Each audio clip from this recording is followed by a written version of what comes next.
The notification popped up on my phone while I was boiling eggs like I always do when my brain needs buffering with something simple. 3 messages, all from her, short, punctuated, like a metronome ticking off ultimatums. Sign the house over to me or I'll destroy your reputation. No hello. No softening. She knew how to hit where it hurt: my family name, my work, the fragile little life I'd built that looked impressive from the outside and wobblier if you got close enough. Thinking, she wrote in the next message. As if she was waiting for me to play some role in the theater she'd already written. I should have deleted it and walked away. That's what my rational self told me between one bite of toast and another. But my hands didn't listen. They opened old messages, old photos, her laughing with my sister at my mother's wedding, the video of her crying on my shoulder the night her father left. We were married less than 3 years. We'd built routines, debts, and the mortgage. The house was mine, left to me in my mother's will, the one thing I had that felt sacred. Why? I typed, fingers slow and careful, trying to buy time. What have I done? Her response was immediate and clinical. You know. I didn't. Or rather, I couldn't parse what she meant. The panic that had sat quietly in my chest since the divorce papers floated through my email, "No, we weren't divorced," was replaced by a new, sharper panic. She smiled while she threatened me. That was the part that hurt, the casual cruelty.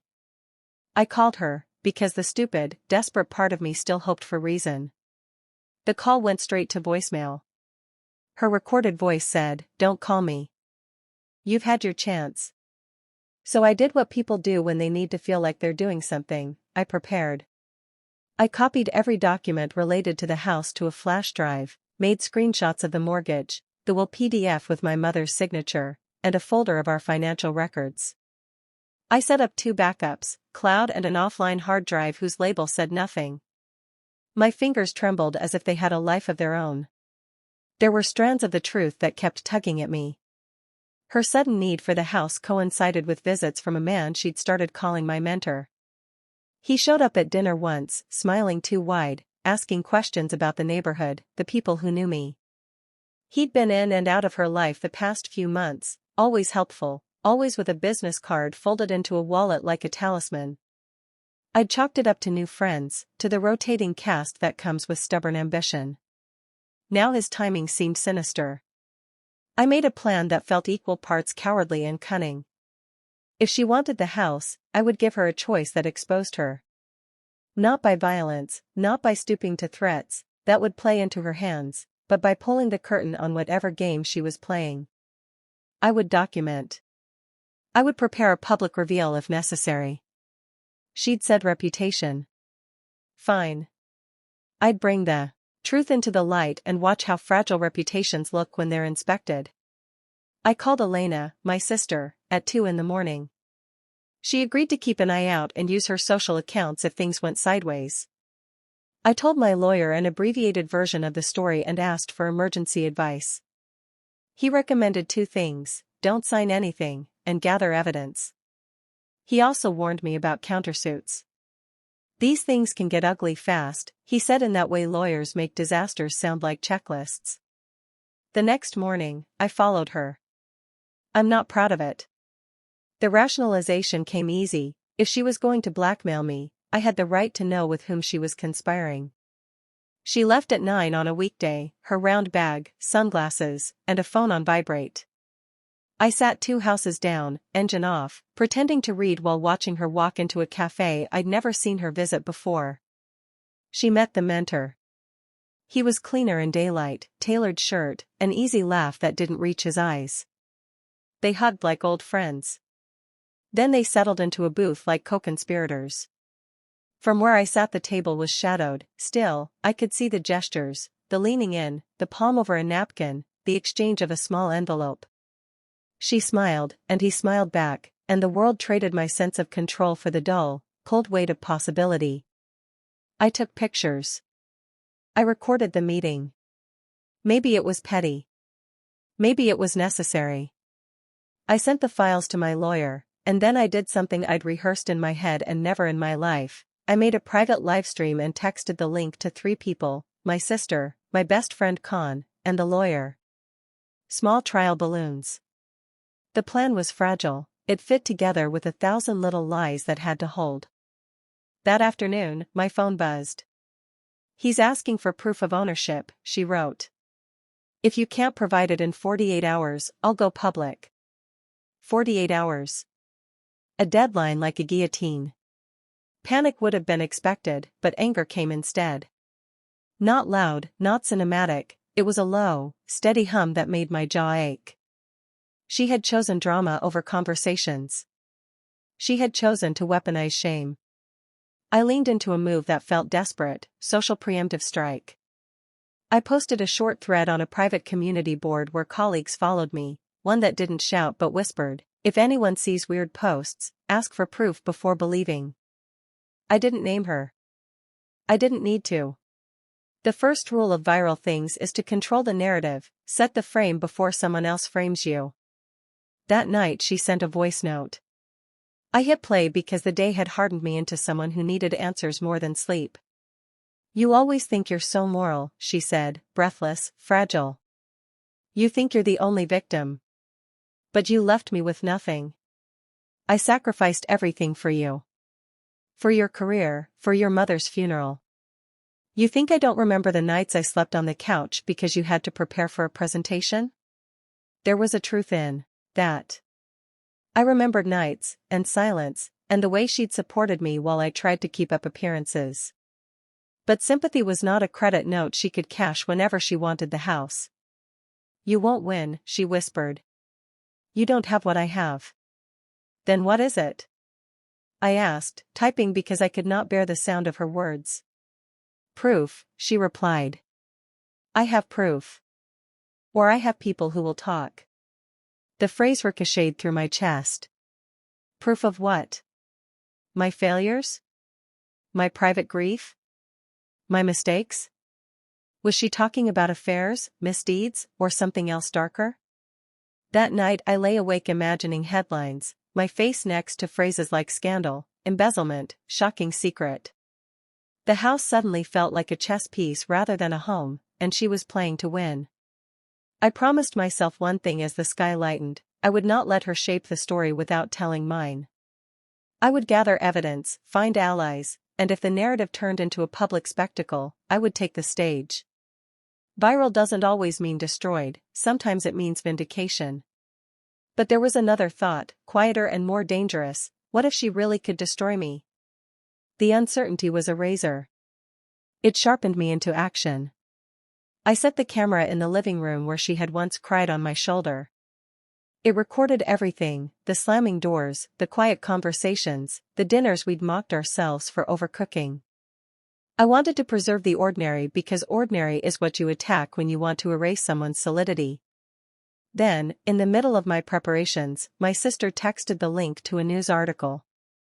A local influencer had posted a 2-minute clip of a man in our neighborhood with accusations that mirrored what my wife had hinted at. The comments were savage. The timeline shifted from private fear to public threat. My phone felt heavier in my palm than it had ever felt. At 2:03 a.m., she sent a new message: "Time's almost up." I typed back, "Bring it on." And then I did something reckless. I scheduled a public livestream for noon the next day, an unorthodox choice that felt like staring down a tunnel and choosing to walk through with lights on. Part of me wanted the world to see that I would not crumble. Another part wanted to bait her into revealing everything she had. I went to bed with the camera charging, the house breathing around me like a living thing. Between moments of sleep, images flickered: her face when she'd first moved in, laughing, her face now, hard as flint. My palms sweated at the thought that I'd made a choice that would either salvage or ruin everything. The twist I wanted, what I was setting in motion, wasn't just to counter her. It was to find out what she really had and why she thought she could use it. Because when people threaten reputations, they often mistake weight for truth. I intended to prove whether her weapons were forged or flimsy. At 11:57 a.m. the next day, while the city hummed and my heart pounded a rhythm of its own, I hit go live. And she appeared in the chat. Calm. Smiling. Ready. The chat flooded faster than I expected: friends, strangers, colleagues, trolls who smelled blood. Views ticked upward like a stock climbing. I introduced myself in an even voice, kept my hands visible, the house in the background like a witness. Today, I said, I'm going to tell a story. Not to beg for sympathy, not to play victim, but to give context. I won't name names if people don't need to be named. But I will answer questions. And I will show evidence if someone claims to have proof of wrongdoing. The promise hung in the digital air. 10 minutes in, someone posted a link, an old article with a misinterpreted quote about a failed project from years ago. The comments began to spin. The mentor she'd mentioned surfaced in the chat, his handle slick and anonymous. He said nothing, he watched, the way predators watch prey on the internet. Then the chat exploded. She had posted a defiant message on another app, an image of a deed with my name crossed out and a caption that read, "He can either sign or I will make sure the world hears the truth." I felt like I was watching my life being auctioned. Calmness left, but I had practiced breathing for this. I pulled up the documents I'd copied: the will, the mortgage statements, probate records, even the doctor's letter that proved my mother's signature had been witnessed. I shared them on screen, walking through each paper while my lawyer typed clarifications in the chat. Viewers watched. The numbers climbed. Receipts, someone typed. Receipts or it's gaslighting, another said. I had more on my side than just paper. Remember the cafe? I posted the recordings. The envelope exchange, the hushed words, the smiles. The mentor laughed, and the laughter matched a voice clip I'd found on her cloud backup where he coached her on the art of a slow burn, how to create perception, how to drop hints that look like truth. I taught her how to make stories believable. A voiceover clip played, his tone smug. The chat went wild. People love villains when they can see them in action. But the real twist was still hidden, the reason she thought she could burn me down. A week earlier, a contractor had approached her about buying my house. He'd told her privately that the neighborhood was ripe for redevelopment, that a certain developer was buying properties quietly. He'd shown her a fake appraisal, created by someone who knew how to make documents look official. She had then met the mentor, who told her reputational ruin would be the fastest way to make me sell. She had believed them because she needed an exit strategy, and because she had convinced herself that pain justified theft. She wanted the house as collateral for a life she'd planned, not ours. I pulled up messages from the contractor and the fake appraisal. I posted them. The chat read, like a thriller, forgery, conspiracy, wow. Then she hopped into the livestream, uninvited, a cameo that felt staged. She typed, "You think posting receipts will save you? I have witnesses." "Then let them speak," I typed back. Calm, controlled. She pasted a link to a private blog where anonymous comments accused me of things I had never done. The blog carried weight because of timing and because people assume public accusations mean there's smoke. But smoke isn't always fire. I challenged her to bring forward a single, verifiable witness. She froze. The chat filled with speculation. Her next move was what she thought would be the knockout, a doctored audio file of a conversation that implied I had pressured someone at work. Someone in the chat called it out, an audio expert who'd seen edited clips before. He pointed out a splice, a breath missing between words. It unraveled faster than it went up. The mentor tried to gaslight the narrative by posting my private emails without context. I admitted on screen to a mistake from 5 years ago, an argument where I'd been selfish and said things I regret. Owning it deflated attempts to weaponize it. Authenticity is corrosive to contrived outrage. Then Elena, my sister, joined live, calm and direct. She read messages from the contractor confessing to creating the fake appraisal as part of a scheme to flip houses. A recorded call from the contractor, where he laughed about the plan with the mentor, played through the stream. The pieces slid into place. She had been manipulated into thinking this was her only shot. The mentor and the contractor were the ones building the wrecking ball. But the moment that made the chat inhale was when I played a video we'd taken months earlier, me, asleep in the living room after a rough day, and her sitting beside me, whispering into her phone, "If he doesn't sign, I'll post. Trust me, we'll make it believable."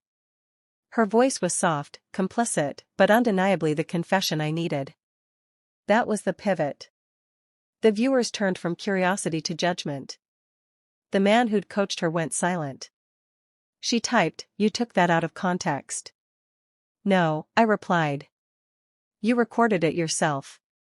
She had leaned so hard on the language of threats that she forgot how fast words meant for privateers go public in a digital age.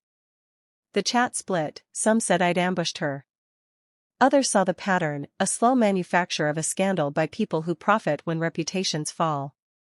The developer's name trended in the comments, and someone with a large following offered to look into the contractor's company. The scale shifted. But because this is human drama, and humans love a messy ending, she shifted tactics. If she couldn't force me to sign, she offered a bargain: drop the livestream, erase the files, and give her a small amount to start over. It was classical leverage, money now to avoid the slow burn of reputational erosion. I considered it. Part of me wanted to end the spectacle and buy peace. But this was no longer only about the house. It was about agency and the truth. Giving in would make me complicit in her blackmail and in the contractor's scam. "No," I said aloud on the stream. "I won't pay for silence." She chose the nuclear option. That night, an anonymous account posted a montage, a mixture of private photos, dramatic captions, and half-truths. My phone went nuclear with messages, some cruel, some pleading. The views spiked. Hate is a currency the internet spends without counting. But the revelation I'd seeded earlier had taken root. Reporters who followed the livestream contacted me, wanting interviews not because I was perfect but because there was documentation to back up my claims. They asked tough questions about my marriage. I answered honestly, regretful, accountable for faults that were mine alone. The transparency disarmed the sensationalists. 3 days after the livestream, the contractor's office was visited by a regulatory investigator after an anonymous tip. The mentor's name was associated publicly with a now-questioned consultancy that promised quick reputations for sale. The fake appraisal site went offline. What hurt wasn't the legal fallout for the people who'd manipulated her, it was her face when she realized she'd been used. She sat in our kitchen, shoulders slumped, as small as a child whose hand had been caught reaching into a jar. Shame on her, yes, but also the tragic weight of someone who'd been sold an easy way out and bet everything on a lie. We didn't sign any papers. We negotiated. Not peace, nothing that neat, but settlement conversations mediated by lawyers. She moved out with some money to start over, not the house. She was judged online, harshly, sometimes unfairly, and at times the chorus of strangers crossed the line between accountability and cruelty. That was a cost I hadn't anticipated. The twist wasn't only that I'd exposed the scheme. It was that exposing it cost both of us something, her dignity and the illusion of a marriage built on mutual respect. Viral vindication felt pyrrhic. My reputation survived, but it was altered, newly fragile in a public way. A month later I walked down the stairs and found a letter slid under the front door. Her handwriting, messy, cleaner than the last few months. She wrote, "I was weak. They promised me freedom and gave me chains. I'm sorry for what I did. I don't expect forgiveness. I'm trying to be better." I folded the letter and kept it in a drawer. Forgiveness is not a public spectacle, it's private work. I chose to move forward, not by erasing the past but by letting it inform how I built the future. The house remained mine, but it no longer felt purely ancestral.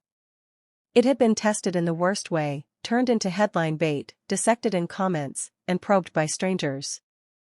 It had weathered that and remained. I fixed the cracked floorboards and hosted small dinners where people laughed without performing. I learned that reputations can be defended with paper and transparency, but healing happens slowly, in ordinary moments. And every so often, late at night, I play the footage I recorded, the good and the bad, not to gloat, but to remind myself of the truth, that people will try to make your life into a story to sell, and sometimes your only defense is to tell your version clearly, calmly, and with evidence. Virality came and went. The comments faded. The contractor was fined. The mentor disappeared into the noise. She rebuilt somewhere else. We both survived. But neither of us left untouched. We carried the lesson like a scarful map of what happens when someone thinks your life is a currency they can spend.